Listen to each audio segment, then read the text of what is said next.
What's going on, everybody? I'm Jabby Kuwait, joined by Cherry Kirk. Hello. This video is being presented to you in 60 frames per second if you feel like watching it that way. So we're looking at Assassin's Creed Mirage, the trailer. Thanks so much for joining us. If you haven't done so already, hit that subscribe button, bell icon, all notifications. Pretty please vote this up. Let YouTube know you're enjoying what you're watching.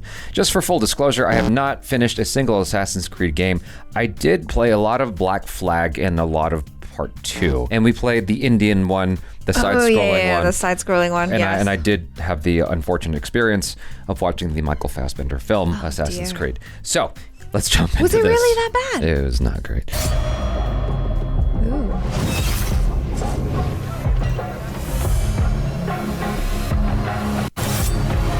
Oh, you're dead. Welcome, Hidden One. Oh, that voice. I love her voice.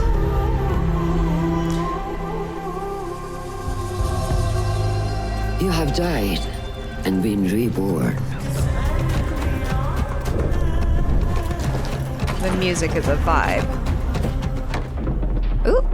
What just happened there? Sorry, you guys. Just want to make sure. Oh, what? 1080p 60, you bitch. Let's start again. Let me back up a little bit. I want to just experience this.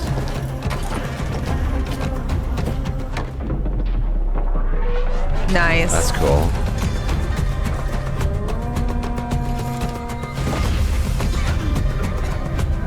So much climbing. This is so pretty. We need to find a way to get you inside without being seen. You could bribe the guards to look the other way. I shall see what flavor best suits me. I choose death.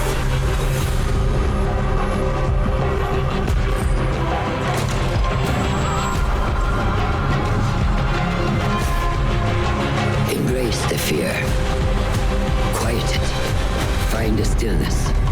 And let's go. Wow. Oh. Wow.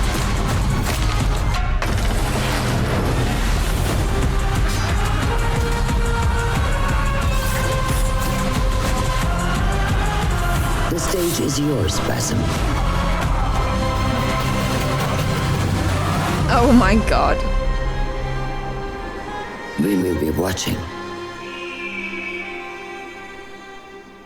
It seems that the element of time passing is a huge aspect of the game because they made a point to keep showing that to you over and over again. I obviously have less experience with Assassin's Creed.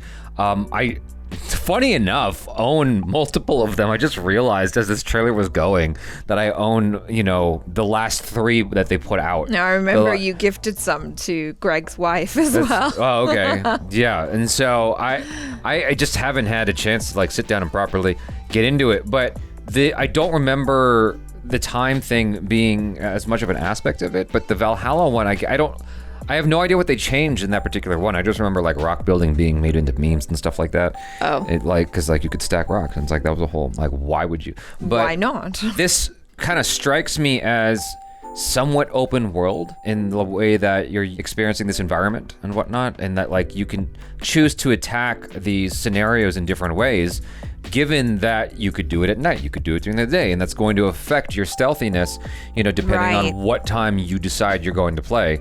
In that, you know, and the voice, what's that name of the lady again? She was in 24. She's in so many things. She was in a Tom Hanks film playing something like an Iranian lady or something. Oh, she was also in Arcane, I believe. Yes, as the cop. she was. Yes, in the first 2 episodes or something. She's like the go-to lady that if you want to get like a sexy, a Middle voice. Eastern woman with a great voice who's now middle-aged plus.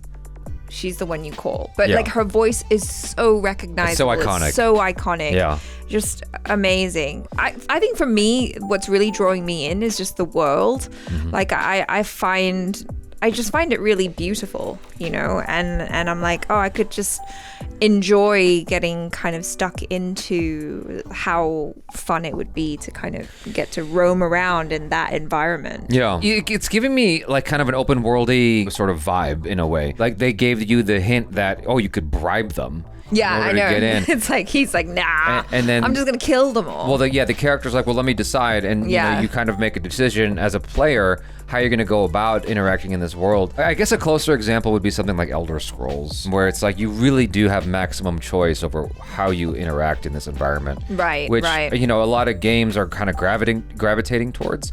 I just picked up Zelda.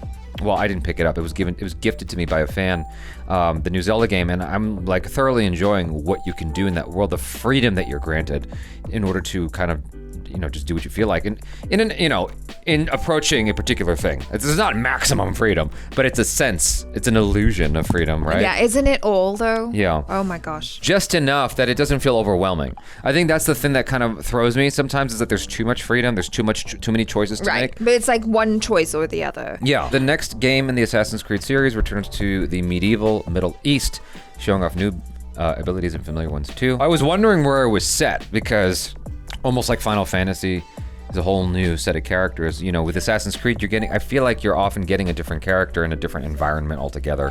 Well, yeah, I mean, like I said, it's that flavor of medieval Middle East, but they're definitely not saying exactly where, and I think it's just that, it's like smart, probably. It's like a kind of slightly made up place in something that feels vaguely familiar, or that we recognize that this is supposed to be the Middle East, but it's not specifically anywhere, but rather probably different aspects of many different places. Sure. There was no hint, at least no obvious one, about the Animus, and it being like a modern day thing where you're going into a machine and kind of going into your ancestors' thoughts or anything. I'm sure that's still an element of the game, but they didn't seem to hint at it here. Although she said something to the effect of, you've died and we've resurrected you, or something like that. I thought that was just in reference to the character himself becoming an assassin.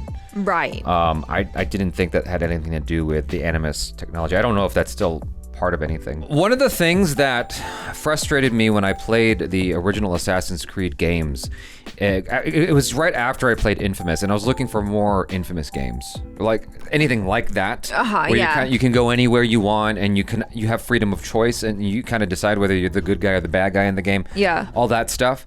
And, I was recommended Assassin's Creed, but what frustrated me was how the movement didn't feel quite as fluid as something like Infamous. Like when you're playing as Cole McGrath, or in PlayStation 3, you're playing as Delson. I forgot how you say his name in the Infamous Second Son. When you're playing as Cole McGrath, there's a freedom to his movement that feels very fluid. And I very much feel like I am Cole McGrath when I'm playing the game, and there's no difference in, like, when I push forward and I push jump and I push whatever, I'm doing exactly what I want to do as that character, and there doesn't seem to be anything in my way. Right. And when I was playing Assassin's Creed, it felt like there were limitations to how my character could move, and that would frustrate me sometimes. And I'm wondering if that has all evolved, so that you do get that sense of complete and total freedom when you're moving around as this character. Does it feel like super fluid and whatnot? You know what I mean? Yeah. And the way you scale the walls, the way you sneak around. There's lots of sneaking. No, yeah, well, you're an assassin. That I know. And that's why Kind I of. just feel like I would be terrible at this game, because I just remember when we... Well, that's the beauty of this. It's up to you. I think all my choices would be... Loud. Screw the creeping around. I'm brandishing my sword and I'm getting in there and I'm just killing everyone because they saw me. I always try the melee first and then fail. And then I'm like, god damn it, game. Okay. I can't help you.